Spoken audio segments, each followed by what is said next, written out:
Givati parking lot excavation.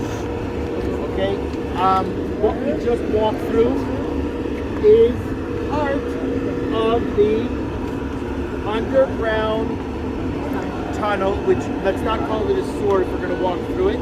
We'll call it a drainage tunnel that goes underneath the street. Above us was a street. There's a ladder. The street has been excavated, and hopefully what we're going to do, we're going to backtrack we can't hear you on the 100 to whisper. 50 meters or so, and we'll take a peek at the street. You can't hear me?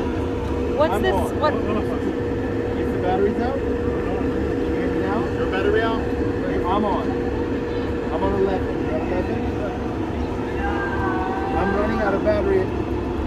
They're looking for an exit. Guide them through the exit. Tell them where. Now, the exit's over there. Now, listen. I told you you're standing right next to me. Give me a meter. Okay, now listen up. What we walk through is open to the public. Okay? There's another section that in a few minutes we'll walk through, and that's from here to the Davidson Center. And that's less than 1/5 of what we did, but it's the same experience. From my I would suggest if people want to do the tunnel, do that. And say, multiply this by 5. Okay. And if you really like, you don't really add anything extra in terms of the experience. So but you should know what's the way. If somebody does, it shouldn't be your first time going through. What I'm hopefully going to take you to is the new excavation. It is not open to the public. You can bring VIPs that spend lots and lots of extra money. It's like 1,500 shekel for one group extra to go. Or it's not answering me. Hopefully I'll find out. We'll go there and hopefully they'll allow us in. I have people to run here as well, but Oren said we have permission, so let's hope. In the meantime, let's just briefly talk about the Givati parking lot excavation. First of all, why is it called the Givati parking lot? It had very unfortunate beginnings. We know the Kotel is where the army, at least some of the divisions in the army, do their swearing-in ceremonies. And around the year 1990 or so, 1988, there was a swearing-in ceremony of the Givati Brigade. Their buses were parked down here. This was a large parking lot. And a terrorist threw a grenade into a group of Givati soldiers. I think 5 soldiers were killed. And that's got the name, the Givati parking lot.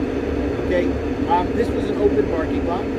And the Elad Foundation, who runs the entire site of the city of David, purchased it around the year 2000. And wants to build here a big visitor center. Before they built the visitor center, what they had to do was excavate. So they started around the year 2000. I worked here for 2002, 2003, and they're still working. Originally it was Ronnie Reich and Eli Shukron. Later it was Doron Ben-Ami, my suggestion. And later Yana Chekhanovitz. Today it's been taken over by other people, meaning this is a huge excavation. What was so amazing about this excavation is that this area, although other than a few corners that were touched by Kathleen Kenyon in the 1960s, it was untouched by anybody else. So it was original archaeology. McAllister didn't touch it, Kofa didn't touch it, which meant that it was basically a textbook of ancient Jerusalem archaeology. And so there's so many things that you can learn from here. I'm just going to give you 2 or 3 of the highlights, and we're going to move on. The first building, underneath the first, let's say, 5 or 6 meters, was just garbage from the Turkish period.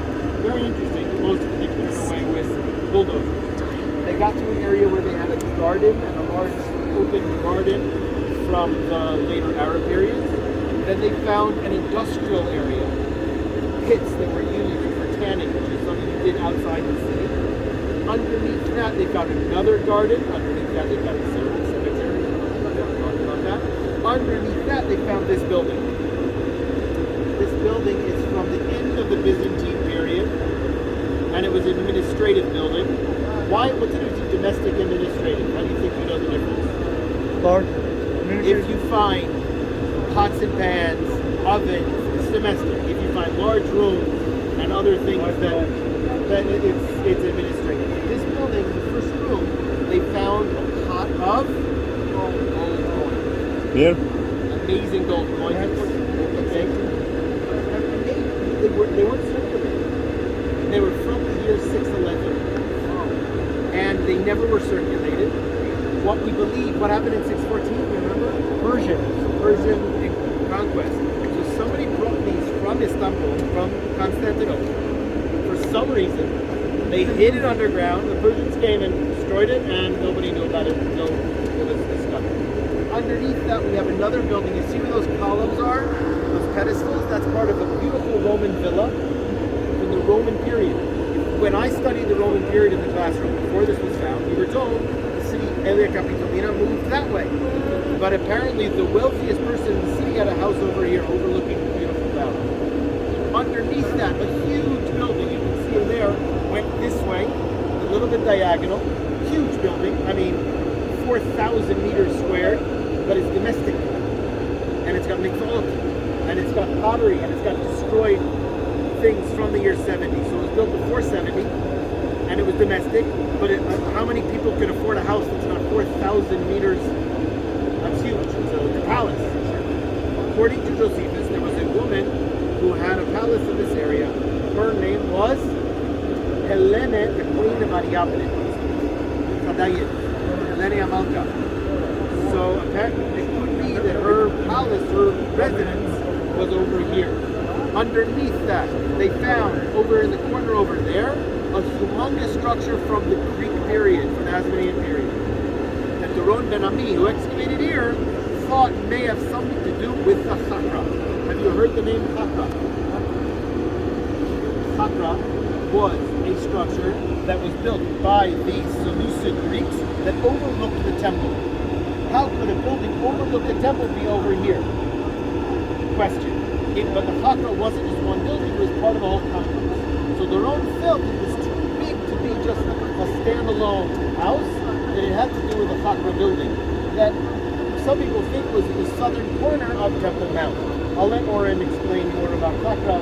It's way too complicated for right now. Underneath that, they found houses from the Persian period.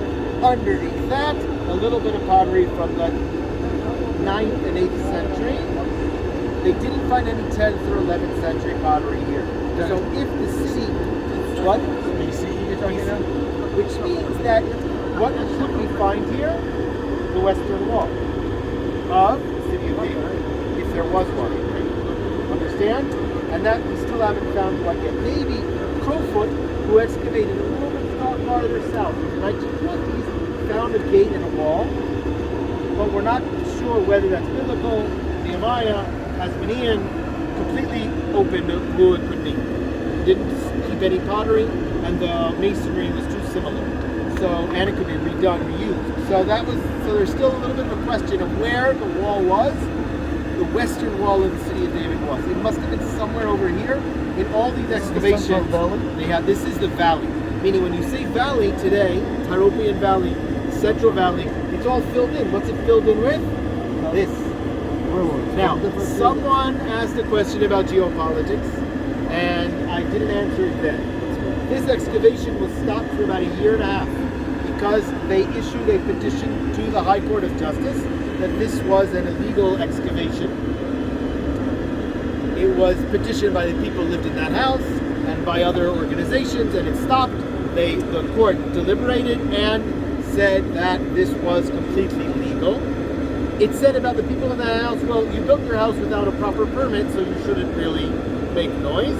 And the end of it, which is basically saying how important these things are, both to Jerusalem's history, Jewish history, and world history, make it important enough that it should be continued. And that was the end of this bagatz. I just ran out of the house again. Oren told me the last minute, but I can, if you want, I can get you the actual document and keep it with me when I usually visit here. It's now 3 o'clock. We're all pooped. We still have 2 main sites to visit. I know we're all very